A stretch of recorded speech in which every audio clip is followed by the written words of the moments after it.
तो cuties, story शुरू होती है काई के घर से, जहाँ उसने हमारी फीमेल लीड नाना को बांध रखा है और उससे बोला, तुम खुद ये कपड़े उतारोगी या मैं उतारूं? ये तो शुरू होते ही सीधा बेशर्मी पर उतर आया। खैर, नाना चिल्लाई, शर्म करो, तुम्हारी बहनें नहीं है क्या? तुम मेरे साथ ऐसा क्यों कर रहे हो? लेकिन काई ने सोचा कि नाना खुद चलकर उसके इलाके में आई है और जो भी ताई सिटी में आता है वो यहाँ से वापस नहीं जा पाता। तो चलो मैं तुम्हें बताती हूँ कि आखिर ये सब हुआ क्या था और काई ने उसे किडनैप क्यों किया। तो कुछ घंटे पहले नाना सड़क पर कार चला रही थी और अपने दोस्त से फोन पर बात कर रही थी। वो बोली, तुम श्योर हो यही लोकेशन है? तो उसका दोस्त चिल्लाया, तुम वहाँ क्या कर रही हो? वो ताई सिटी है, जल्दी वापस आओ। नाना को कुछ समझ नहीं आया और वो लौटने लगी, लेकिन तभी एक आदमी उसकी कार के सामने गिर गया जो पूरा खून में सना हुआ था। हालांकि नाना ने उसे हिट नहीं किया था। वो अपनी सेफ्टी के लिए एक रॉड लेकर नीचे उतरी और देखा कि वो आदमी खून में डूबा पड़ा है। उसने उसकी शर्ट खोलकर इंजरी देखने की कोशिश की, लेकिन उसे कोई जख्मी नहीं मिला। वो पूरी शॉक में थी कि आखिर ये खून आया कहाँ से। तभी वो आदमी होश में आया, उसे धक्का दिया और बोला, तुम कौन हो और मेरे साथ क्या कर रही हो? और वो उसका गला घोंटने लगा। नाना खुद को बचाने की कोशिश कर रही थी, लेकिन तभी उस आदमी को चक्कर आने लगे। नाना ने मौका देखकर एक छोटी सी छुरी सीधा उसके सीने में घोंप दी, जिससे वो जमीन पर गिर गया। लेकिन तभी एक विलेन टाइप आदमी वहाँ आया। उसने नाना पर बंदूक तान दी और फोन पर किसी से बोला, डोंट वरी, वो हमें मिल गया है, उसके साथ एक औरत भी है। तो मतलब नाना ने गलत आदमी को निपटा दिया था। नेक्स्ट सीन में नाना एक जगह बंधी हुई थी। तभी एक गुंडा फोन पर बात करते हुए अंदर आया और अपने आदमियों से बोला, अगर काई हिले तो उसे मार देना। इसके बाद वो नाना को टच करने की कोशिश करने लगा, लेकिन नाना तो सोने की एक्टिंग कर रही थी। उसने एक बोतल उठाकर सीधा उसके पेट में घुसा दी और बोली, तुम्हारी नस इस तरफ है, अगर मैंने थोड़ा और दबाया तो तुम मर जाओगे। वो आदमी डर के मारे बेहोश हो गया और नाना भागने के लिए बाहर निकली। तभी उसने काई को उस आदमी को मारते हुए देखा जिसने उसे किडनैप किया था। जब नाना ने भागने की कोशिश की तो काई ने उसे पकड़ के खींच लिया और पूछा, तुम आखिर हो कौन? वो बोली, मैंने तुम्हारी जान बचाई, तुम सड़क पर मरने वाले थे। लेकिन काई गुस्से में बोला, कैसा बचाना? तुमने तो मेरे सीने में छुरी घोंप दी थी। नाना ने समझाया कि उसके हार्ट में कोई प्रॉब्लम थी और अगर वो ऐसा नहीं करती तो वो मर जाता। प्लस वो एक डॉक्टर है तो उसे पता है कि वो क्या कर रही है। काई ने उस पर ट्रस्ट करने का सोचा और बोला, ये ड्रग डीलर्स हैं, अगर जिंदा रहना है तो मेरे पीछे रहना। उसी वक्त वो लोग नाना को ढूंढ रहे थे और उन्हें नहीं पता था कि काई भी होश में आ गया है। जैसे ही उनमें से एक आदमी कमरे में आया, उसने सबको अलर्ट कर दिया कि काई भाग गया है। लेकिन तभी काई ने उसे भी मारा, नाना को पकड़ा और वहाँ से भाग गया। उसने नाना को एक जगह छिपने को कहा। तभी एक गुंडा नाना के सामने आ गया, लेकिन हमारा हीरो उसे बचाने आ गया और उन सबको मार मार के उनका भरता बना दिया। नाना पास आकर देखने लगी कि काई ठीक है या नहीं, तो वो बोला, मेरी चिंता मत करो। तभी काई के आदमी वहाँ आ गए, जिन्हें देखकर नाना के तो होश ही उड़ गए। उन्होंने काई से कहा, अगर लाना नहीं होती तो हमारा माल चोरी हो जाता, लेकिन हम उसे वापस ले आए हैं। फिर उन्होंने उस आदमी को मारा और कहा, ये तेरा अंजाम है ताकि तू दोबारा हमसे चोरी करने की हिम्मत ना करे। फिर उनकी नजर नाना पर पड़ी और उन्होंने उसे मारने का सोचा। नाना ने काई से हेल्प मांगी, लेकिन उस आदमी ने कहा, ये भी हमारी तरह एक ड्रग डीलर है, और उसने काई को बंदूक दी ताकि वो नाना को मार दे। नाना चिल्लाई, मैं एक डॉक्टर हूँ, मैं तुम्हारे काम आऊंगी, मुझे मत मारो। लेकिन काई ने बंदूक ली और उन लोगों से बोला, वो सही कह रही हैं, मुझे सच में इसकी जरूरत है। इसे ऐसे फेंकने की बजाय पहले इसके साथ थोड़ा मजा करते हैं, फिर मार देंगे। मतलब ये एकदम डार्क विलन लग रहा है। फिर वो आदमी बोला, सही कहा, लेकिन तुझे तो औरतों में कोई इंटरेस्ट नहीं है, इसे मेरे लिए छोड़ दे, मैं पहले मजा करूंगा। लेकिन काई बोला, नहीं, अब ये मेरी नजरों में और भी हॉट हो गई है। और ये बोलकर वो उसे पकड़ता है और सीधा अपने साथ कमरे में ले जाता है। कमरे में जाकर वो नाना को सीधा बेड पर फेंक देता है और उसके ऊपर आ जाता है, क्योंकि वो लोग बाहर खड़े सब सुन रहे थे। फिर वो नाना से बोला, चिल्लाओ ताकि बाहर वाले तुम्हें सुन सकें, वरना मैं तुम्हें प्रोटेक्ट नहीं कर पाऊंगा। नाना शॉक में थी और सोची कि ये मेरी मदद क्यों कर रहा है। काई बोला, चिल्ला रही हूँ या मैं अपने तरीके से चिल्लाऊं? और उसने नाना को बेड पर बांध दिया। फिर वो बाथरूम में गया और अपना मास्क पहन लिया, क्योंकि उसका एक मिशन था, उसे तिजोरी से एक डायरी चुरानी थी। इधर नाना खुद को छुड़ा रही थी और जैसे ही उसने देखा कि काई कमरे में नहीं है, वो भागने वाली थी। उसने चादरों को बांधकर बालकनी से नीचे फेंक दिया, लेकिन अचानक अलार्म बजने लगा। उन लोगों को लगा कि कोई घर में कूदा है। वो कमरे में देखने आए तो वहाँ कोई नहीं था। फिर वो बाथरूम में घुसे और देखा कि काई नाना को दीवार से लगाकर बुरी तरह किस कर रहा है। काई चिल्लाया, तुम्हारी हिम्मत कैसे हुई यहाँ आने की? पागल हो गए हो क्या? लेकिन वो गुंडा जिद पर अड़ा था कि उसे बाथरूम चेक करना है। काई बोला, अबे तू पागल है क्या? देख, बाथरूम में हमारे अलावा कोई नहीं है और उसने उन्हें बाहर निकाल दिया। जब वो वापस नाना के पास आया तो नाना ने उसे एक थप्पड़ मारा, लेकिन काई बोला, होश में आओ, मेरे बिना तुम मर जाती। क्योंकि जब नाना भाग रही थी तो वो गिरने ही वाली थी, पर तभी काई ने उसका हाथ पकड़कर उसे अंदर खींच लिया था। नाना उसे थ्रेटन करते हुए बोली, तुम्हें क्या लगता है मैं तुम्हें ऐसे ही मुझे टच करने दूंगी? मैं बाहर जाकर सबको बता सकती हूँ कि तुम सिर्फ एक्टिंग कर रहे थे। काई बोला, मुझे धमकियों से डर नहीं लगता, तुम्हें जो करना है कर लो। नाना ने उसे धक्का दिया और बाहर भाग गई, लेकिन काई उसके पीछे भागा और उसे पकड़कर दीवार से लगा दिया। बोला, तुम्हें कैसे पता चला कि मैं कमरे से चला गया था? नाना बोली, तुम्हारी जगह पर खून के धब्बे थे, तो मैं समझ गई कि तुम वही इंसान हो जिसे वो लोग ढूंढ रहे हैं।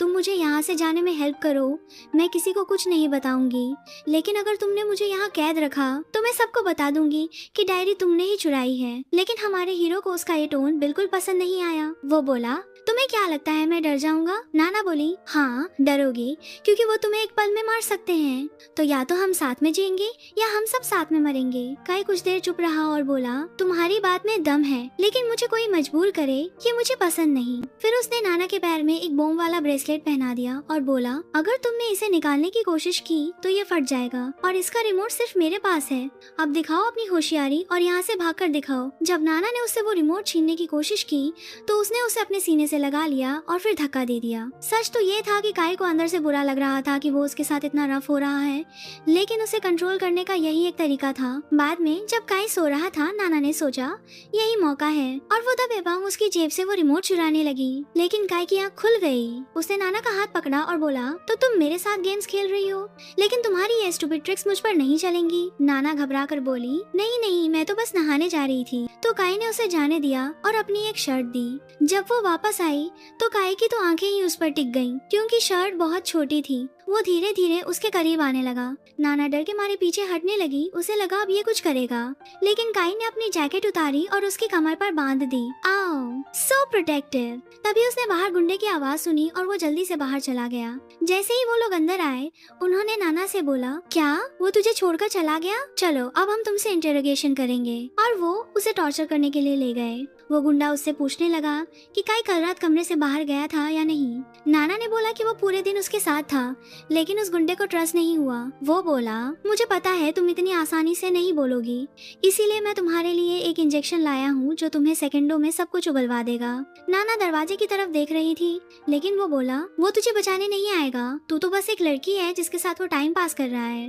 नाना बोली, वो सच में पूरे दिन मेरे साथ था, लेकिन मैं तुम्हें एक अच्छी डील देती हूँ, मुझे मत मारो और मैं उस पर नजर रखूंगी और तुम्हें उसकी हर हरकत की खबर दूंगी। वो बोला, प्लान तो अच्छा है, डील, लेकिन पहले तुम मुझे बताओगे कि वो कल तुम्हारे साथ था या नहीं। तभी हमारे हीरो काई की एंट्री होती है। वो गुंडा चिल्लाया, एक औरत के लिए तू मेरे इलाके में घुस आया? काई बोला, अगर ये तुम्हें चाहिए तो ले जाओ, लेकिन इसके कॉन्सिक्वेंसेस भुगतने के लिए तैयार रहना। और उसने उन सबको मार मार के कछूमर बना दिया। वो नाना को खोलने गया, लेकिन वो गुंडा चिल्लाया, इसे मार मार के खत्म कर दो, जिंदा मत छोड़ना। तभी उनमें से एक ने काई के सिर पर हमला किया जब वो नाना को गोद में उठाए हुए था, लेकिन काई ने खुद को बचाया, नाना को लिया और वापस अपने कमरे में आ गया।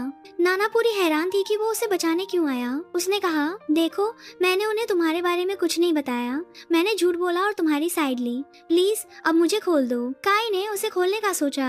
उसने उसके पैर से ब्रेसलेट निकाला और उसके हाथ में पहना दिया। नाना चिल्लाई, ये हमारी डील नहीं थी, तुमने कहा था कि तुम इसे हटा दोगे। काई बोला, ये एक ट्रैकिंग डिवाइस है, बम नहीं। तब नाना को रियलाइज हुआ कि वो उसे डराने के लिए झूठ बोल रहा था, एक्चुअली वो बस उसे प्रोटेक्ट कर रहा था। वो बोला, मैं खुद यहाँ से नहीं भाग सकता तो तुम भी नहीं भाग पाओगी। नाना बोली, ठीक है, मैं तुम्हारे साथ रहूंगी। काई अपना जख्म ठीक करने बाहर गया तो नाना उसके पीछे गई और बोली, तुम इसे ऐसे नहीं छू सकते, मैं तुम्हारा इलाज करूंगी। और वो उसकी इंजरी साफ करने लगी। फिर वो बोली, यहाँ से निकलने का कोई तो वे होगा।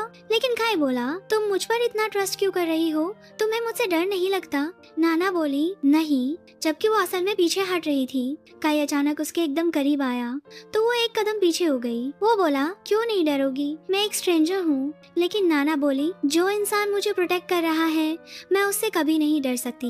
ये सुनकर काई ने उसे भगाने का प्लान बनाया। वो बोला, मैं आज रात उन्हें डिस्ट्रैक्ट करूंगा ताकि तुम भाग सको। रात में काई उस गुंडे के साथ सुलह करने का नाटक करने नाइट क्लब गया। पहले काई उसके साथ बिलियर्ड्स खेलना चाहता था। हमारा हीरो जीत गया तो वो गुंडा बोला, बिकॉज तुम जीत गए हो मेरे पास तुम्हारे लिए एक गिफ्ट है। और उसने एक लड़की को बुलाया एंड वो पूरे शहर की सबसे खूबसूरत लड़की थी। वो लड़की काय पर लाइन मारने लगी और बोली, क्या तुम मुझे बिलियर्ड सिखाओगे? नाना ने उसे देखा और उसे पता नहीं क्यों जलन हुई। उसे लगा कि ये लड़की उसकी जगह ले लेगी, लेकिन काय ने तो सबकी उम्मीदों पर पानी फेर दिया। उसने नाना का हाथ पकड़ा, उसे अपनी तरफ खींचा और बोला, आओ हम दोनों मिलकर इसे सिखाते हैं। वो लड़की तो जल भुन गई जब उसने देखा कि काई और नाना कितने करीब हैं। उसे गुस्सा आ रहा था कि काई उसे भाव नहीं दे रहा। खैर, जब काई और नाना ने खेल लिया तो उसने उस लड़की से कहा, आई थिंक अब तुम सीख गई हो, और नाना को लेकर वहाँ से चला गया। जाते जाते वो उस गुंडे से बोला, गिफ्ट के लिए थैंक्स, लेकिन मैं किसी की छोड़ी हुई चीजें नहीं लेता। यार बात तो सॉलिड है। खैर, तभी वहाँ उस गैंग का सबसे बड़ा बॉस एक ड्रग डीलर आ गया।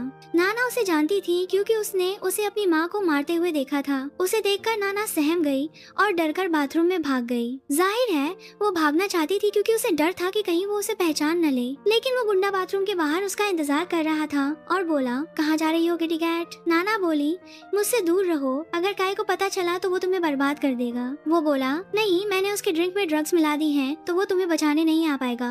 इधर वो लड़की जबरदस्ती काई के करीब आ रही थी और वो उसे दूर धकेल रहा था। तभी नाना आई और उसे खींचने लगी तो काई सीधा नाना की बाहों में आ गिरा।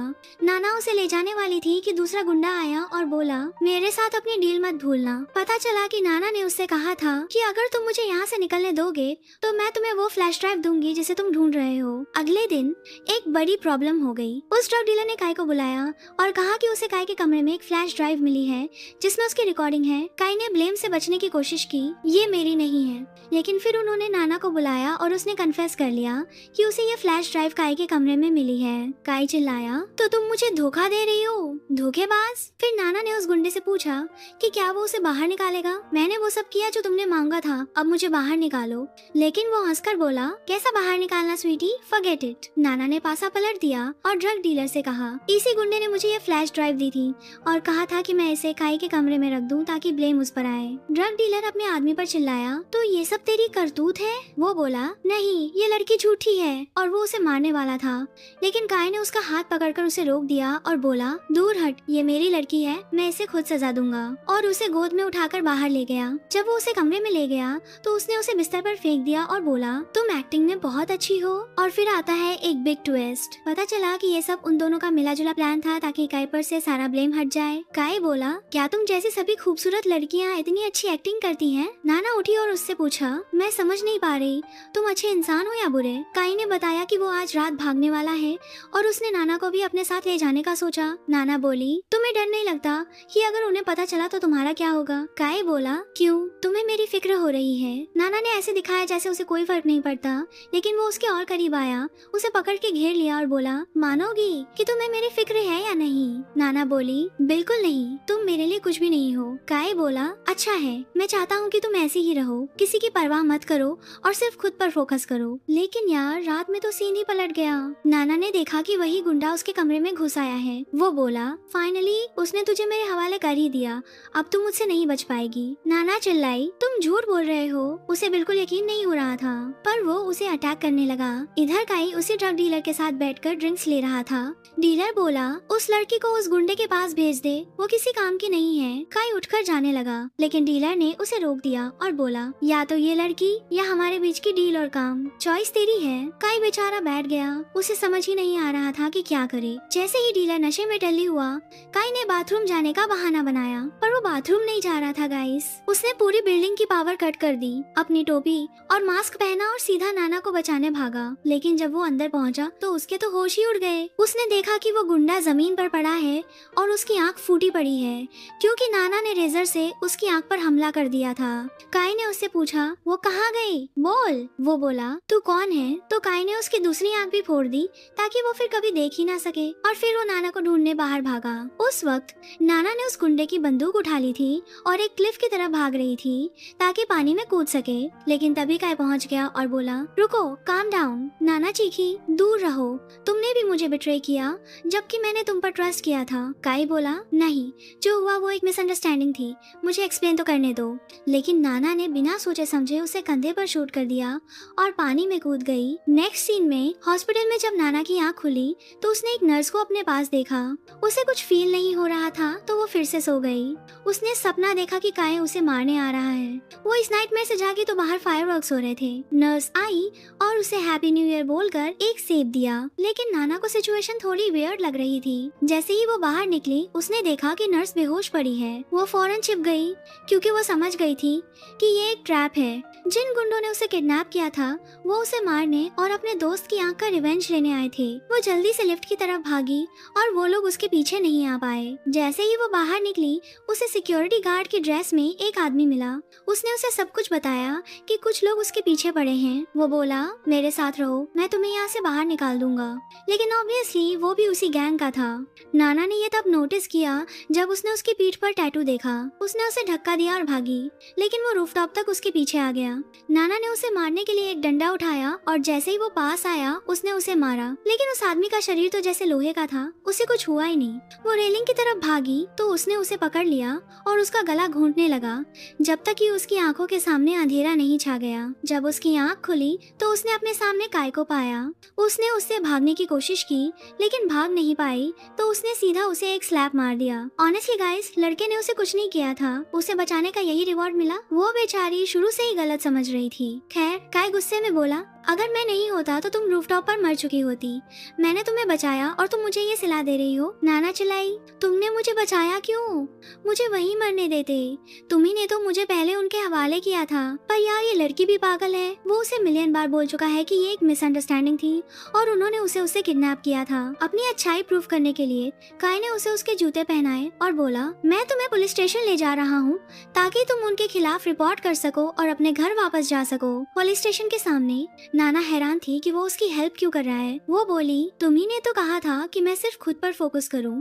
तुम अपनी एडवाइस पर खुद क्यों नहीं चल रहे और मुझे बचाने क्यों आ गए? काय बोला, ताकि तुम मेरे खिलाफ पुलिस में कंप्लेन न कर दो। समझ लो, एक फेवर के बदले दूसरा फेवर। सच तो ये था कि उसे फील हो रहा था कि वो नहीं चाहता कि नाना जाए, लेकिन वो मजबूर था। वो बोला, अपना ख्याल रखना। लेकिन जैसे ही वो उतरी उसे एक डेंजरस मैसेज आया। काय फौरन नीचे उतरा, उसे अपनी तरफ खींचा और बोला, पुलिस हमें ढूंढ रही है, हम अभी पकड़े जा सकते हैं। जब वो भागने लगे तो एक ऑफिसर ने उन्हें देख लिया और उनके पीछे भागा, पर वो लास्ट मोमेंट पर एस्केप करने में कामयाब रहे। नाना बोली, पुलिस हमें क्यों चाहती है? हमने कुछ नहीं किया। काई ने बताया कि जिस ऑफिसर ने उसे रूफटॉप पर पकड़ा था वो मर गया है। ऑब्वियसली नाना के दिमाग में आया कि काई ने ही उसे मारा है क्योंकि उसी ने उसे बचाया था। लेकिन काई बोला, क्या तुम मुझ पर ट्रस्ट करोगी अगर मैं कहूँ कि मैंने उसे हाथ भी नहीं लगाया? नाना बोली, ठीक है, मुझे तुम पर यकीन है। पर और वो अपना सेंटेंस पूरा भी नहीं कर पाई थी कि काई अनकॉन्शियस होकर नीचे गिर गया। पता चला कि उसे गोली लगी हुई थी। वो उसे पास की एक जगह पर ले गई ताकि वो बुलेट निकाल सके। उसने कहा कि गोली निकालते टाइम उसे शॉक लग सकता है, इसलिए उसे हिम्मत रखनी होगी। लेकिन काई बोला, मेरी चिंता मत करो, मैं इतनी आसानी से नहीं मरूंगा। और ऑपरेशन शुरू होने से पहले उसने सिगरेट जलाई क्योंकि इस लड़के के दिमाग में सिर्फ नाना के ही ख्याल चल रहे थे। खैर, नाना उसे सिगरेट जलाने के लिए कैंडल लेकर पास आई। एंड गाइस, मैं तुम्हें उन दोनों के बीच के उस रोमांटिक आई कांटेक्ट और केमिस्ट्री के बारे में क्या ही बताऊं। दोनों के बीच हाई रोमांटिक टेंशन बढ़ गई। फिर जब वो बुलेट निकाल रही थी तो वो दर्द से मर रहा था और चिल्ला रहा था। नाना बोली, बस निकल गई, अब मैं वाउंड स्टिच कर दूंगी। लेकिन वो अचानक फेंट हो गया। वो उसे जगाने लगी और बोली, तुमने कहा था तुम नहीं मरोगे, उठो काई, भगवान के लिए उठो। तभी उसने उसका हाथ पकड़ा और बोला, रो क्यों रही हो? मैंने कहा था ना, मैं इतनी आसानी से नहीं मरता। अगले दिन जब वो जागा तो उसने नाना को अपने बिल्कुल करीब पाया और लड़की सच में चांद का टुकड़ा लग रही थी। कोई भी उसकी जगह होता तो उस पर मर जाता। नाना बोली, गुड मॉर्निंग, चलो मैं तुम्हारा वुंड क्लीन कर दूं। लेकिन जब वो ड्रेसिंग चेंज कर रही थी तो वो बहुत नर्वस और शाय फील कर रही थी और उसकी आंखों में नहीं देख रही थी। काई बोला, तुम मेरी आंखों में क्यों नहीं देख रही? वो बोली, बस ऐसे ही। लेकिन उसने उसे खींचकर अपनी गोद में बिठा लिया और बोला, अब सच बताओगी या मैं अपने तरीके से उगलवाऊं? नाना बोली, पहले तुम बताओ कि तुम मुझे बचाने क्यों आए थे, असली रीजन क्या था? लेकिन इन बेचारों की किस्मत में आराम कहाँ? वो ड्रग डीलर उन्हें फिर से ढूंढने आ गया। जाहिर है वो दूर तक एस्केप नहीं कर पाए। डीलर ने कहा, जो चिप तुमने ली है वो निकालो वरना मैं तुम्हें मार दूंगा। लेकिन काई ने मना कर दिया क्योंकि वो चिप उसके लिए बहुत इंपॉर्टेंट थी। तभी नाना बोली, मैं तुम्हें दे दूंगी, बस इसे छोड़ दो। जब डीलर ने उसे चिप लेने की कोशिश की तो नाना ने उसे खिड़की से बाहर फेंक दिया। काई को पकड़ा और जंगल में भाग गई। लेकिन काई अब और नहीं चल पा रहा था क्योंकि उसका घाव अभी भी फ्रेश था। वो बोला, चिप कहाँ है? नाना ने उसे चिप निकाल कर दे दी क्योंकि उसने उस आदमी को एक फेक चिप देकर बेवकूफ बनाया था। लेकिन उसने काई से पूछा, क्या ये चिप इतनी इम्पोर्टेंट है कि तुम इसके लिए अपनी जान रिस्क में डाल रहे हो? काई बोला, हाँ मेरी पूरी लाइफ इस चिप पर डिपेंड करती है। अगर उसने ये ले ली तो सब खत्म। और फिर वो बेहोश हो गया। नाना उसे एक शांत जगह पर ले गई ताकि वो रेस्ट कर सके, लेकिन वो एक नाइटमेयर से जागा। नाना उसके पास उसे शांत करने गई, लेकिन वो बोला, तुमने मुझे क्यों बचाया? और अजीब तरह से उसके करीब आने लगा, जबकि वो पीछे हटने की कोशिश कर रही थी। नाना बोली, मुझे बस गिल्ट फील हुआ। लेकिन उसे यकीन नहीं हुआ और वो उसे फोर्सफुली किस करने ही वाला था। पर वियर्ड बात ये थी कि इस बार नाना ने उसे रोका नहीं, जैसा वो हर बार करती थी। काई बोला, देखा, इस बार तुमने मुझे नहीं रोका, मतलब तुम भी मेरे प्यार में पड़ गई हो, जबकि मैंने तुम्हें वार्न किया था कि मुझसे लव मत करना क्योंकि तुम बहुत कुछ खो दोगी। नाना बोली, हाँ करती हूँ तुमसे प्यार, खुश, और मुझे पता है कि हम कभी एक साथ नहीं हो सकते। अचानक उन्होंने किसी के पास आने की आवाज सुनी। वो भागे और समुद्र के किनारे क्लिफ्स पर चढ़ गए, जहाँ वो ट्रैप हो गए और भागने का कोई रास्ता नहीं था। ऑब्वियसली उस आदमी का पूरा फोकस चिप लेने पर था, क्योंकि उसमें बहुत डेंजरस इंफॉर्मेशन थी। काई ने चाकू निकाला और उन्हें दूर रखने की कोशिश की, लेकिन वो नाना को थ्रेटन करने में कामयाब रहे। प्लस काई घायल था, तो वो ज्यादा देर तक उनका मुकाबला नहीं कर सकता था। उस आदमी ने कहा, बेहतर होगा कि तुम चिप दे दो, लेकिन काई ने मना कर दिया। तो उसने उसके पेट में मुक्का मारा ताकि वो चिप निकाले, लेकिन नाना उस पर चिल्लाई, बस करो मॉन्स्टर्स, उसे अकेला छोड़ दो। वो बोला, तुम चुप रहो, मुझे समझ नहीं आ रहा कि मैंने तुम पर कैसे ट्रस्ट कर लिया, जबकि मुझे पता है कि तुम उस औरत की बेटी हो जिसे मैंने मारा था। तो ऑब्वियसली तुम मेरी तरफ नहीं होगी और मुझसे झूठ बोलोगी। ये सुनकर काई के होश उड़ गए। फिर उस आदमी ने काई से कहा, चिप दे दो वरना इसे अपनी आंखों के सामने मरते हुए देखोगे। काई ने झूठ बोलने का सोचा और कहा, मार दो इसे, मुझे कोई फर्क नहीं पड़ता, ये मेरे लिए वैसे भी कुछ नहीं है। वो बोला, वाह रे शेमलेस, तुम्हारे पास तो दिल ही नहीं है, लेकिन फिर भी मैं इसे मारूंगा। तभी काई बोला, रुको, उसे कुछ मत करना, पास आओ, मैं तुम्हें बताता हूँ चिप कहाँ है। वो आदमी बिना ट्रस्ट किए पास आया तो काई ने उसे स्टैब कर दिया और उसके आदमियों को भी मारा। तभी एक आदमी काई के सिर पर शूट करने वाला था, लेकिन नाना ने जमीन से बंदूक उठाई और उसे मारने से पहले ही गोली चला दी। वो ये सोचकर शॉक में थी कि एक डॉक्टर होते हुए उसने किसी को मार दिया। काई ने उसे शांत किया और बोला, चिंता मत करो, सब कुछ खत्म हो गया है। वो चाहता था कि नाना यहाँ से चली जाए और अपनी लाइफ फिर से जिए। वो बोला, इस दलदल में दोबारा कभी मत लौटना। लेकिन अचानक वो ड्रग डीलर उठा और बोला, मैं तुम्हें यहाँ से जाने नहीं दूंगा, मैं तुम दोनों को मार दूंगा। लेकिन काई ने नाना की जगह वो गोली खुद खा ली। फिर 6 मंथ्स लेटर नाना की आंख खुली तो वो शॉक में थी। उसका साइकियाट्रिस्ट, जो उसका कॉलिग भी था, हानी, उसके पास बैठा था। वो बोला, चिंता मत करो, मैं तुम्हारे पास हूँ, तुम बस मेडिकेशन के इफेक्ट में थी। नाना ने बताया कि उसने फिर से काई और उन ड्रग डीलर्स का सपना देखा। हानी बोला, ये नॉर्मल है क्योंकि तुम पीटीएसडी से गुजर रही हो, तुमने जो देखा वो कम नहीं था। नाना ने उसे दूसरी दवा लिखने को कहा, क्योंकि जो दवा उसने दी थी वो उसे सूट नहीं कर रही थी। हानी मान गया और उसने नाना से आज रात डिनर पर चलने को कहा, लेकिन नाना ने मना कर दिया क्योंकि वो हॉस्पिटल के डायरेक्टर से मिलने जा रही थी। खैर, जब वो डायरेक्टर के ऑफिस जा रही थी तो उसने दरवाजा नॉक किया। उसने सुना कि वो कह रहे हैं, मुझे बचाओ। जैसे ही वो अंदर गई, उसने देखा कि वो जमीन पर पड़े हैं और मुश्किल से सांस ले पा रहे हैं। तभी उसे फील हुआ कि पर्दे के पीछे कोई खड़ा है। जब उसने उसे देखा और भागने की कोशिश की तो उसने उसे खींच लिया और बोला, एक शब्द भी मत बोलना वरना तुम मर जाओगी। उस वक्त बाहर कुछ लोग थे। जब नाना ने भागने की कोशिश की तो उसने उसके सिर पर वार किया। सच तो ये है कि जब नाना होश में आई तो उसे लगा कि उस आदमी की आवाज जानी पहचानी एकदम फेमिलियर है और उसने उसे पहले भी सुना है। पुलिस ऑफिसर ने पूछा, क्या सच में तुमने नहीं देखा कि कमरे में कौन था? नाना ने कहा कि उसने मास्क और टोपी पहन रखी थी, इसलिए वो उसे ठीक से नहीं देख पाई। हॉस्पिटल के डायरेक्टर के फ्यूनरल पर नाना अपने कॉलीग हानी के साथ बैठी थी। लोग बातें कर रहे थे कि शायद वो उस आदमी की वजह से मरा है जिसके साथ कंपनी की इनहेरिटेंस को लेकर उसका झगड़ा चल रहा था, क्योंकि वो बंदा बहुत ही रूथलेस है और कोई उससे पंगा नहीं ले सकता। तो सबको शक था कि उसी ने उसे मारा होगा। खैर, हानी ने नाना को बताया कि जब किलर ने डायरेक्टर पर अटैक किया था तो उन्हें उसका मोबाइल कमरे में मिला था, लेकिन जैसे ही नाना ने मोबाइल पकड़ा उसे रियलाइज हुआ कि ये उसका नहीं है। उन्होंने गलती से उसे डायरेक्टर का मोबाइल दे दिया था। जब उसने उसे अनलॉक किया तो उसने देखा कि लास्ट कॉल उसी आदमी के साथ हुई थी जिससे डायरेक्टर का झगड़ा था। तो उसने फौरन उस लास्ट नंबर पे कॉल किया। उसे रिंगटोन की आवाज सुनाई दी और पता चला कि वो बंदा अभी फ्यूनरल में आ रहा है। और गाइस, ये वही आदमी था जिसके बारे में लोग अभी बात कर रहे थे। जैसे ही वो अंदर आया, नाना की तो आंखें फटी की फटी रह गईं। ये तो काई था, वो बस अपनी हाजिरी लगाकर जाने ही वाला था। नाना ने उसे रोका, रुको, और उसके पीछे जाने की कोशिश की, लेकिन हानि को कुछ समझ नहीं आ रहा था कि हो क्या रहा है। नाना बोली, मुझे 1 मिनट दो, मैं अभी आई। लेकिन ऑब्वियसली वो उसे पकड़ नहीं पाई क्योंकि वो जा चुका था। नाना ने उसके बारे में और रिसर्च करने का सोचा और पता चला कि वो एक बड़ी कंपनी का मालिक है और उसका नाम सोंग है। वो हैरान थी कि वो दोनों इतने सेम टू सेम कैसे दिखते हैं, लेकिन वो कंफर्म करना चाहती थी कि वो दोनों एक ही इंसान तो नहीं है, इसलिए वो उसकी कंपनी गई। जब वो सोंग की कंपनी पहुंची तो उसने सेक्रेटरी से कहा कि वो उससे मिलना चाहती है, लेकिन वो बिजी था। वो बहुत देर तक उसका इंतजार करती रही। आखिर में जब वो फेड अप हो गई तो उसने सेक्रेटरी से बोला, मैं हर बार आती हूँ और तुम कहती हो थोड़ा वेट करो, आखिर कब तक वेट करूँ? सेक्रेटरी ने कहा कि वो अनफॉर्चुनेटली जा चुका है। अरे यार, जब वो चला गया तो पहले क्यों नहीं बताया? लेकिन ये मत सोचो कि हमारी हीरोइन इतनी आसानी से हार मान लेगी। वो उसके पीछे पीछे होटल भी पहुंच गई। वहाँ वो 2 लड़कियों के साथ बैठा था।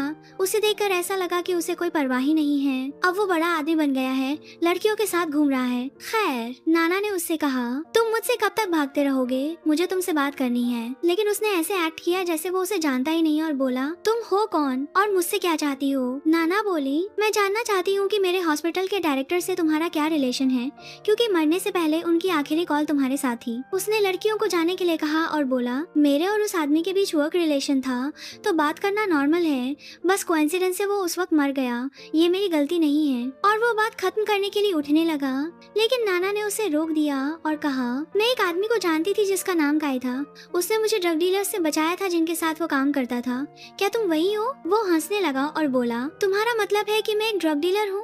नहीं मैडम, होश में आओ, मैं एक रिस्पेक्टेबल आदमी हूँ, मेरा एक नाम और स्टेटस है। नाना ने सॉरी बोला कि उसका वो मतलब नहीं था, लेकिन वो उस आदमी के बारे में इंफॉर्मेशन चाहती थी। लेकिन वो हैरान था और बोला, वो आदमी तुम्हारे लिए इतना इम्पोर्टेंट क्यों है कि तुम उसकी इतनी केयर कर रही हो? नाना बोली, वो एक दोस्त था लेकिन बहुत क्लोज नहीं। वो हंसने लगा और बोला, वियर्ड है कि तुम एक ऐसे आदमी के लिए ये सब कर रही हो जिसके तुम क्लोज भी नहीं थी। तभी नाना को याद आया कि खाई को गोली लगी थी और उसके सीने पर एक निशान था, तो उसने उस निशान को चेक करने का सोचा, लेकिन जैसे ही उसने उसे टच किया, सोंग ने उसे धक्का दे दिया और वो दोनों सीधा पुल में जा गिरे। वो बोला, तुम तो बहुत डेयरिंग हो, तुम्हारी हिम्मत कैसे हुई मुझे सबके सामने टच करने की? नाना बोली, क्योंकि मुझे तुम पसंद हो। वो जानबूझकर ओवर एक्टिंग कर रहा था क्योंकि उसे पता था कि वो डरकर भाग जाएगी, लेकिन उसने देखा कि वो तो और भी बेशर्म हो गई है। यहाँ तक कि उसने उसे कमरे में चलने का ऑफर दिया और वो मान भी गई, लेकिन उसने एक कंडीशन रखी कि वो पहले उसकी बॉडी देखेगी। उसने सच में उसकी शर्ट खोली, लेकिन उसे वो चोट का निशान नहीं मिला। नाना तो एकदम शॉक में थी, मतलब वो दोनों एक ही इंसान नहीं है। उसने पूल से बाहर निकलने की कोशिश की, लेकिन उसने मना कर दिया और बोला, क्यों? तुम तो अभी बड़ी अच्छी बन रही थी। नाना बोली, प्लीज मुझे जाने दो, मैं तुम्हारे साथ नहीं आना चाहती। जैसे ही वो बाहर निकली, एक लड़की ने उसे जोरदार थप्पड़ मारा। नाना बोली, तुम पागल हो गई हो क्या? लड़की चिल्लाई, हाँ पागल हो गई हूँ। तेरी हिम्मत कैसे हुई मेरे फियांसे के करीब आने की? और यहाँ नाना को लगा दूसरा झटका। झटका तो मुझे भी लगा। भाई, तेरी सगाई भी हो गई। खैर, नाना का उस लड़की से झगड़ा हो गया और उस लड़की ने उसे पूल में धकेल दिया और खुद भी गिर गई और उसे नीचे डुबाने लगी। जब उन्हें पानी से बाहर निकाला गया तो वो साहब अपनी फियांसे को गले लगाए खड़े थे और नाना जमीन पर पड़ी थी। नाना रोते हुए उठी और चली गई। बाद में जब सोंग अपने फियांसे के साथ बैठा था तो वो नाना के खिलाफ उसे भड़का रही थी और कह रही थी, ये लड़की इजी नहीं लगती, हमें इसे सबक सिखाना होगा। सोंग बोला, उस लड़की के बारे में मत सोचो और अपनी लाइफ एंजॉय करो। उसी वक्त नाना उस कंपनी के डायरेक्टर से मिलने जा रही थी, जिसके साथ उसका डायरेक्टर एक मेडिकल प्रोजेक्ट में शामिल था, क्योंकि ऑब्वियसली उसकी मौत के बाद नाना ही उस प्रोजेक्ट को हैंडल करेगी। और वो ये देखकर हैरान रह गई कि हमारा हीरो ही उस कंपनी का डायरेक्टर है। वो बोला, वियर्ड कोइंसिडेंस है ना कि हम फिर से मिल गए। खैर, उन्होंने प्रोजेक्ट पर डिस्कस करने के लिए एक मीटिंग की। मीटिंग खत्म होने के बाद सोंग ने पूछा, फ्री हो, साथ में लंच पर चलें? नाना बोली, सॉरी, लेकिन मेरी किसी और के साथ अपॉइंटमेंट है। अचानक उसका पेन जमीन पर गिर गया। वो दोनों उसे उठाने के लिए एक साथ झुके एंड मतलब वो आई कांटेक्ट तुम तो जानते ही हो जो होता है। तभी उसने देखा कि उसका कोलीग हानी ऑफिस में आ रहा है। नाना बोली, तुम यहाँ क्या कर रहे हो? हानी ने कहा कि वो उसे लंच पर ले जाने आया है। नाना बोली, ठीक है, और उसके साथ जाने लगी। लेकिन सोंग बोला, क्या तुम मुझे अपने दोस्त से नहीं मिलवाओगी? नाना बोली, ये हानी है, हमारे हॉस्पिटल में एक साइकाट्रिस्ट और मेरा क्लोज कॉलीग, और ये सोंग है जिस प्रोजेक्ट पर मैं काम कर रही हूँ उसके डायरेक्टर। डॉक्टर। सोंग बोला, तो जब तुम लोग लंच पे जा ही रहे हो तो हम सब साथ में कंपनी की कैफेटेरिया में लंच क्यों नहीं कर लेते, और बहाने से मैं आपसे एक साइकोलॉजिकल कंसल्टेशन भी ले लूंगा डॉक्टर हानी। सच कहूँ तो हानी मान गया क्योंकि वो जानना चाहता था कि इस लड़के की कहानी क्या है। रेस्टोरेंट में जब वो खा रहे थे, हानी नाना के सामने खाना रखकर बोला, ये सब खाओ, तुम्हारे लिए अच्छा है। सोंग को फील हुआ कि वो दोनों बहुत क्लोज हैं और उसने इस क्लोजनेस का रीजन पूछा। हानी ने बताया कि नाना की माँ ने मरने से पहले उससे कहा था कि वो उसका ख्याल रखे, इसीलिए नाना उसकी सबसे बड़ी रिस्पॉन्सिबिलिटी बन गई है। फिर उसने हीरो से कहा, आप मुझसे कंसल्टेशन चाहते थे, बताइए क्या चाहिए। सोंग बोला, क्या अगर किसी की मेमोरी चली जाए तो उसका ट्रीटमेंट हो सकता है और वो सब कुछ याद कर सकता है। हानी बोला, हाँ, इसके लिए आपको मेरे क्लिनिक आना होगा, हम इस केस को देखेंगे। ये सुनकर नाना सन्ना रह गई कि उसकी मेमोरी चली गई है। फिर उसने देखा कि सोंग हानी के सामने आम रख रहा है और कह रहा है, माफ करना, मुझे इससे एलर्जी है। नाना शॉक में थी क्योंकि काई को भी आम से एलर्जी थी।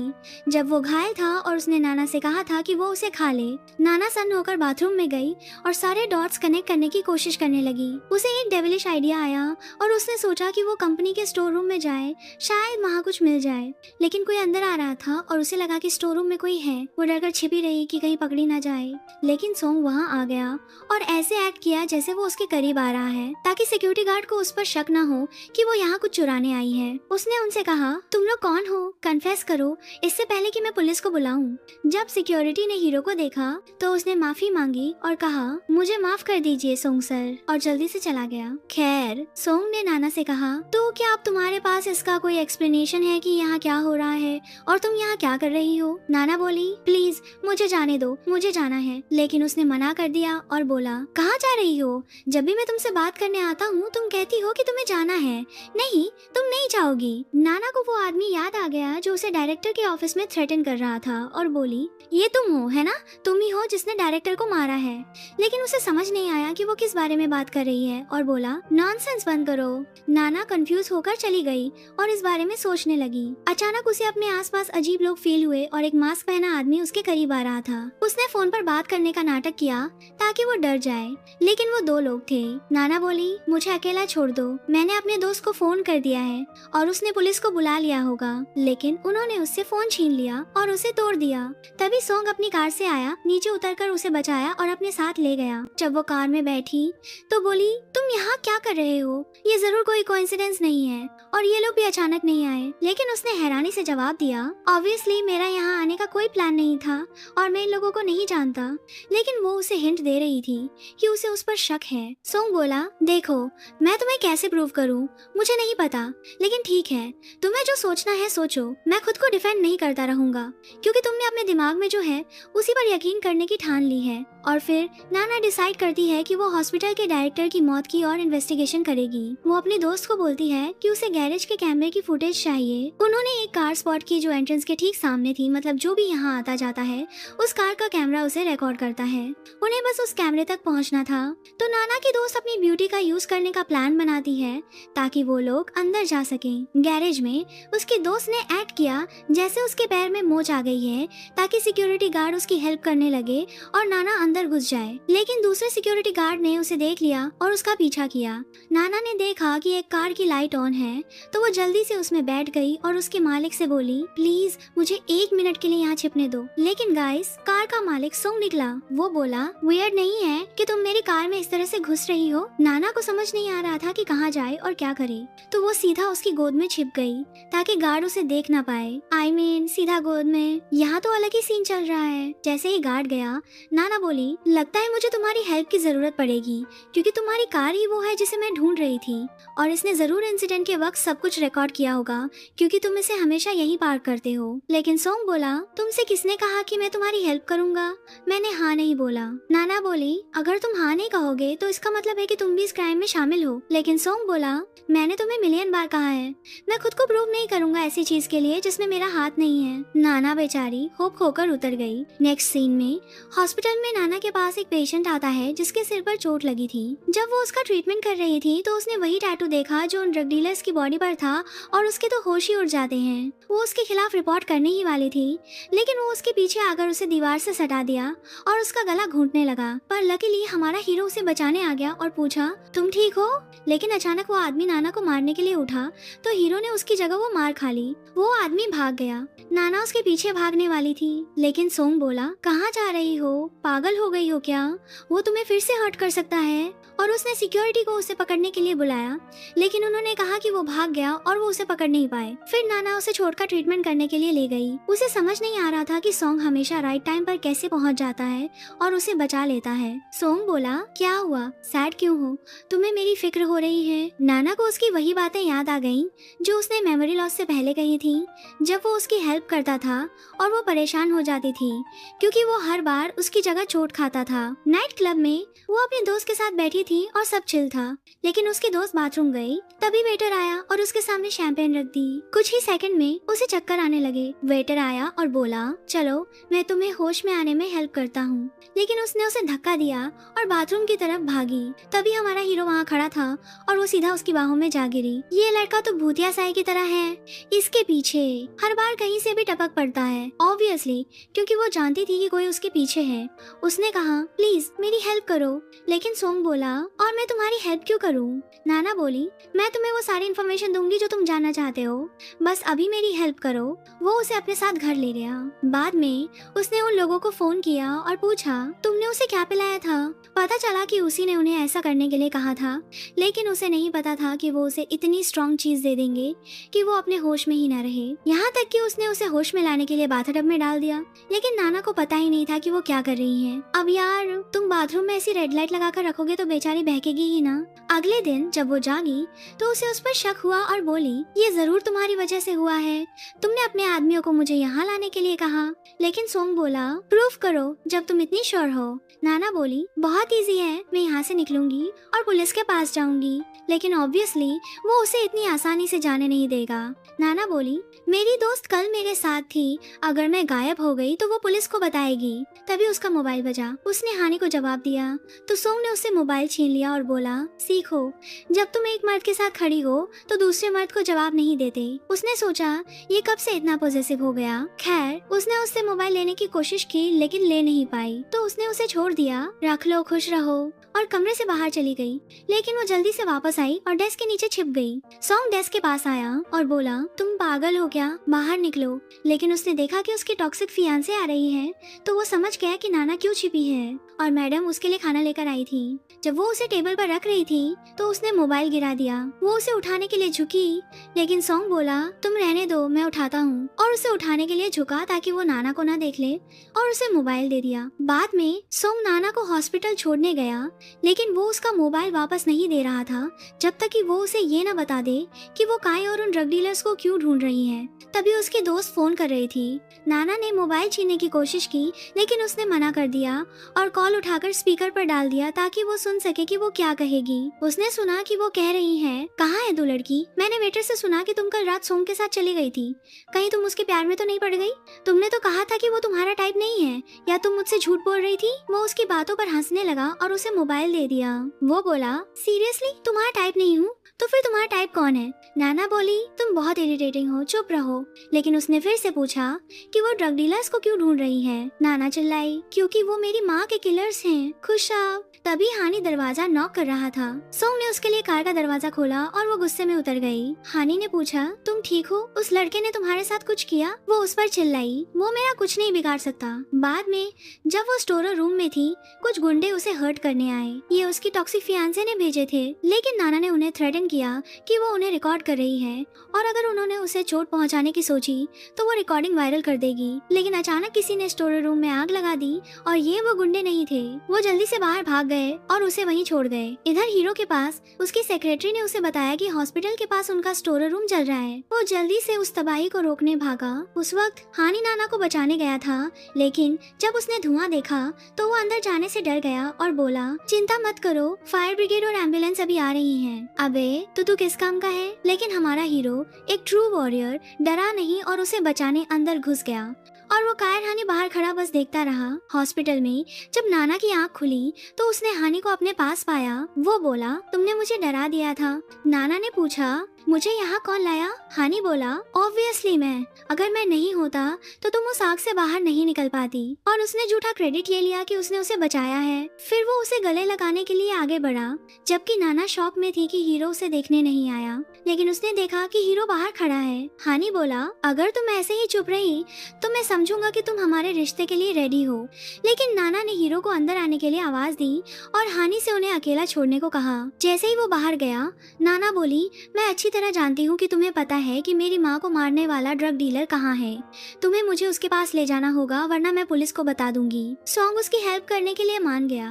वो नाना के साथ एक कैसीनो के मैनेजर के पास गया और कहा कि ये उसकी फियांसे है और वो एक खास ड्रग डीलर को ढूंढ रहा है। लेकिन वो आदमी बहुत कमीना था और बोला, तुम्हारी फियांसे तो बहुत हॉट है, क्या सच में कोई इतना ब्यूटीफुल हो सकता है? और वो उसकी हेल्प करने के लिए तैयार था, बशर्ते वो उसे नाना दे दे। सॉन्ग बोला, तमीज से बात करो और जान लो कि तुम्हारी रोजी रोटी मेरी वजह से बंद हो सकती है। वो बोला, ठीक है, तुम मुझे थ्रेटन करोगे क्या?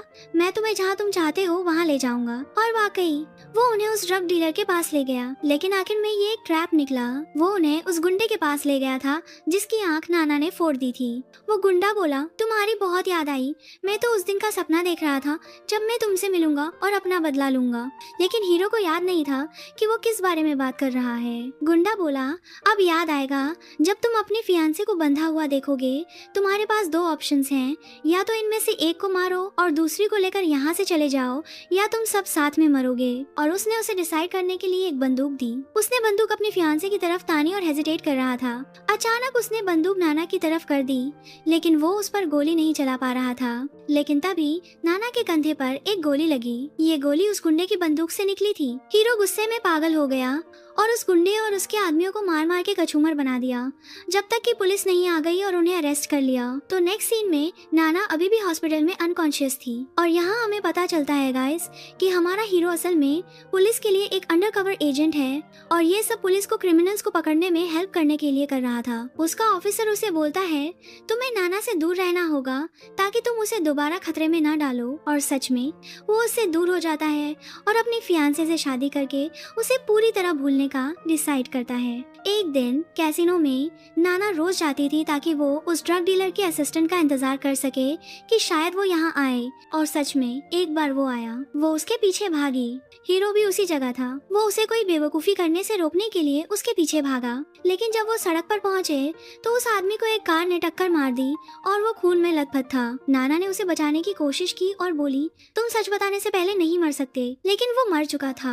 नाना तो टूटकर रोने लगती है और हानी उसे संभाल कर घर वापस ले जाता है। घर पर नाना हैरान थी कि उस मरने वाले आदमी ने उसे अपने कॉलीग हानी का कार्ड क्यों दिया। जब उसने उससे पूछा था कि उसकी माँ की मौत का रीजन क्या है, तभी अचानक उसने बाहर एक आवाज सुनी। वो डरते डरते देखने गई कि क्या है। अचानक दरवाजा जोर जोर से बजने लगा, लेकिन हमारा हीरो वहाँ आ गया, लाइट ऑन की और पूछा, तुम ठीक हो? तब नाना बोली, तो अब मुझे तुम्हें क्या बुलाना चाहिए, काई आसोम? वो हैरान था कि उसे कैसे पता चला कि वो काई है और उसे धोखा दे रहा था। नाना बोली, क्योंकि मुझे किसी ने हर्ट नहीं किया, मैंने बस ये फिल्म बनाई और ब्रेसलेट का बटन दबाया। क्योंकि काई ने मुझसे कहा था कि अगर मुझे कुछ हो तो ब्रेसलेट का बटन दबा देना और वो मुझे बचाने आ जाएगा। और देखो, तुम खुद चलकर आ गए। वो बोली, मुझे बिलीव नहीं हो रहा कि तुमने मुझसे इतने टाइम तक ये सब छिपाया, और वो भी सिर्फ कंपनी के लिए। लेकिन चिंता मत करो, मैं किसी के सामने तुम्हारी आइडेंटिटी एक्सपोज नहीं करूंगी और इसे मेरी तरफ से आखिरी फेवर समझो। एक दिन वो और उसका कोलीग हानी एक मेडिकल सेमिनार में थे। कोइंसिडेंस से हीरो और उसकी फियांसे भी उसी होटल में जा रहे थे। रिसेप्शन पर लड़की ने उन्हें बताया कि सिर्फ एक ही कमरा बचा है, तो वो उसे लेने के लिए मान गए। लेकिन हीरो ने उनसे कहा, तुम दोनों एक कमरे में नहीं रह सकते जबकि तुम्हारे बीच कुछ नहीं है। उसकी फियांसे बोली, तुम बहुत इंटरफेयर करते हो, ये तुम्हारा बिजनेस नहीं है। और वो हानी के साथ कमरे में चली गई ताकि हीरो को जला सके।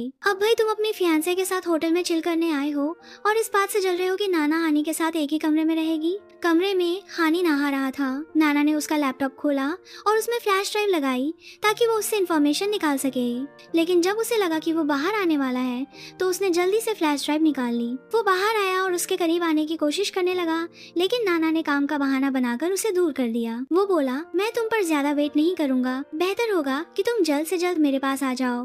बाद में जब वो बाहर निकली तो उसे लिफ्ट में हीरो मिला। वो बोला, बोला, तुम्हारा और तुम्हारे इस हानि का क्या चक्कर है और तुम उसके साथ एक ही कमरे में कैसे रह सकती हो? नाना बोली, तुम्हें इससे क्या मतलब? तुम मेरी लाइफ में अपनी नाक क्यों घुसा रहे हो?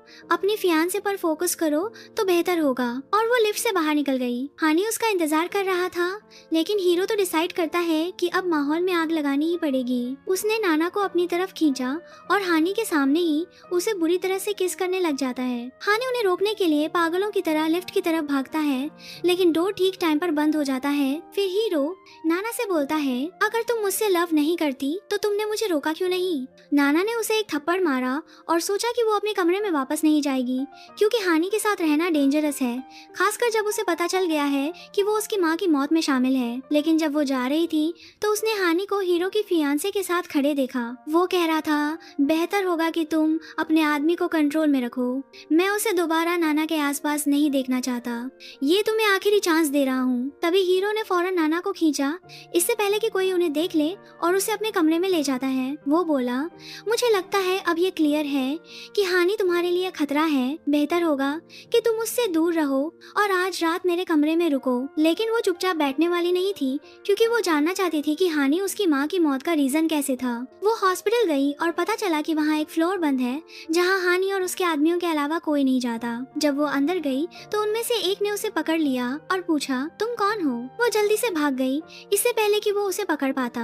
लेकिन उसने देखा कि हानि गैरेज में उसका इंतजार कर रहा है। वो बोला, मैं तुम्हें घर वापस ले जाने के लिए ढूंढ रहा था। नाना बोली, थैंक्स, मैं खुद चली जाऊंगी। लेकिन उसने देखा कि उसके आदमियों ने उसे घेर लिया है और वो उसे अपने साथ ले गए। तभी हीरो ने उन्हें उसे ले जाते हुए देखा। जैसे ही वो अपनी कार घुमाने लगा, हानि उसके सामने खड़ा हो गया ताकि उसे रोक सके। एक सुनसान बिल्डिंग में नाना बंधी हुई थी, लेकिन हमारा हीरो हमेशा की तरह उसे बचाने और यहाँ से निकालने आ गया। जब उसे सिर पर चोट लगने वाली थी तो नाना ने उसे बचाया। उसने उसे रेलिंग की तरफ खींचा ताकि वो पानी में कूद सके। जब वो किनारे पर पहुंचते हैं तो नाना उसे होश में लाने की कोशिश करती है और कह रही थी, मरना मत, अभी भी बहुत से सवालों के जवाब देने हैं। तभी उन्होंने गुंडों को पास आते देखा। नाना उसे लेकर समुद्र के पास एक झोपड़ी में छिप गई, जब तक कि वो उसका इलाज न कर ले और वो ठीक न हो जाए। बाद में वो आज के लंच के लिए मछली पकड़ने निकले, लेकिन उनकी बैड लक, गुंडों ने उन्हें ढूंढ ही लिया और काय को इतना मारते हैं कि उसकी सांसें तक रुकने लगती हैं। पर समय रहते नाना ने गुंडे के सिर पर वार किया, हीरो को लिया और उसे घर वापस ले आई। वो बोली, चिंता मत करो, मैं तुम्हें बचाऊंगी, मैं तुम्हें मरने नहीं दूंगी। और हमेशा की तरह वो पिटता है और हमारी नाना उसका ट्रीटमेंट करती है। इन दोनों का तो यही साइकिल बन गया है। अचानक उसे एक पुलिस ऑफिसर का फोन आया। नाना ने जवाब दिया और कहा कि वो घर पर है और बीमार है। नाना ने ऑफिसर से सच्चाई जानने का सोचा। उसने बताया कि हमारा हीरो एक ऑफिसर है और उसी ने उसे ड्रग डीलर्स और उस बड़े परिवार के बीच एक अंडरकवर एजेंट बनाकर भेजा था ताकि वो उन्हें पकड़ सके। और उसने बहुत सारी इन्फॉर्मेशन हासिल कर ली थी। जहाँ तक तुम्हारी माँ और हॉस्पिटल के डायरेक्टर का सवाल है, वो दोनों भी विक्टिम बन गए। जब उन्होंने उस फैमिली के क्राइम्स के बारे में जान लिया तो उन्हें भी मार दिया गया। जब हीरो होश में आया तो नाना उसके पास रहने की कोशिश कर रही थी, क्योंकि उसे फीवर था और वो बीमार था। लेकिन उसने मना कर दिया और उसे भगाने की कोशिश कर रहा था। नाना बोली, मैं पास्ट को रिपीट नहीं होने दूंगी। अब मैं सच जानती हूँ, प्लीज मुझे अपने पास रहने दो। भले ही तुम मुझे नहीं चाहते, लेकिन वो उसे चाहता था, बस उसकी फिक्र कर रहा था। वो कुछ नहीं कर सका सिवाय इसके कि उसके करीब आए और आखिर में उसे अपने सीने से लगा लिया। बाद में पुलिस हॉस्पिटल गई और उस बंद फ्लोर पर ड्रग्स का बिजनेस करने वाले सभी क्रिमिनल्स को अरेस्ट कर लिया। उस वक्त हानि ने नाना को किडनैप कर लिया था और हीरो को फोन किया। वो बोला, अगर तुम अपनी बिल्ली को देखना चाहते हो तो तुम्हें उस जगह पर माल लाना होगा जो मैं बताऊंगा। नाना उस पर चिल्लाई, तुमने मेरी माँ को क्यों मारा? उनकी क्या गलती थी? वो बोला, मेरा इरादा उसे मारने का नहीं था, लेकिन उसने मेरा सीक्रेट जान लिया था। नाना बोली, मैंने भी तुम्हारा सीक्रेट जान लिया है, मुझे अब तक जिंदा क्यों छोड़ा है? तभी उसकी टॉक्सिक पार्टनर मंगेतर आई और वो नाना को मारना चाहती थी, क्योंकि उसकी वजह से उसने काय को खो दिया था। लेकिन हानि ने उसे रोक दिया और बोला, पागलपन बंद करो। उसी पल हीरो वहाँ माल के साथ पहुँच गया। वो बोला, उसे मुझे दे दो और उसे खोलो, मैं तुम्हें माल दे दूंगा। उसने उसे खोला और कहा, हम एक ही टाइम पर एक्सचेंज करेंगे। और वाकई जब उसने नाना को छोड़ा तो हीरो ने बैग उसकी तरफ धकेल दिया, लेकिन उस चुड़ैल ने नाना पर गोली चला दी। पर हीरो ने उसकी जगह वो गोली खा ली। लेकिन इससे पहले कि वो भाग पाते, पुलिस आ गई। बाद में वो हीरो को इलाज के लिए हॉस्पिटल ले गए। जब नाना उसके पास वापस आई तो वो अपने कमरे में नहीं था, क्योंकि उसके बॉस ने उससे कहा था, तुम्हारी सॉन्ग वाली आइडेंटिटी पूरी तरह से गायब हो जानी चाहिए और तुम्हें एक नई आइडेंटिटी के साथ सामने आना होगा, क्योंकि तुम्हारे पास एक और मिशन है जिसे तुम्हें पूरा करना है। और बस कहानी गोल गोल घूमने लगी और बेचारी नाना उसे ढूंढती रही। 1 साल बाद हॉस्पिटल में उसकी दोस्त कह रही थी, चलो मैं तुम्हें आज बाहर ले चलती हूँ, एक ब्लाइंड डेट है, शायद तुम्हें अपनी जिंदगी का प्यार मिल जाए, उस लड़के की बजाय जिसे तुम वेट कर रही हो और जो वापस नहीं आने वाला। उसी वक्त हीरो उसके पास से गुजरा। नाना ने उसे देख लिया और उसे पकड़ने के लिए बाहर भागी, लेकिन वो जा चुका था। पता चला कि वो टाइम टाइम पर आकर उसे चेक करता था। तो काई और हमारी नाना की रिलेशनशिप काफी मुश्किल थी। दोनों के बीच इतना प्यार होने के बावजूद भी दोनों एक नहीं हो पाए, क्योंकि इनकी लाइफ बहुत मुश्किल थी और वो बस नाना को हर मुसीबत से बचाना चाहता था और इसी तरह बचाता रहेगा। और इसी के साथ हमारी ये स्टोरी यहीं खत्म होती है। उम्मीद है आपको पसंद आई होगी। आपको स्टोरी कैसी लगी कमेंट्स में जरूर बताना। वीडियो को लाइक और शेयर करना मत भूलना। फिर मिलेंगे एक नई जबरदस्त स्टोरी के साथ। Bye bye.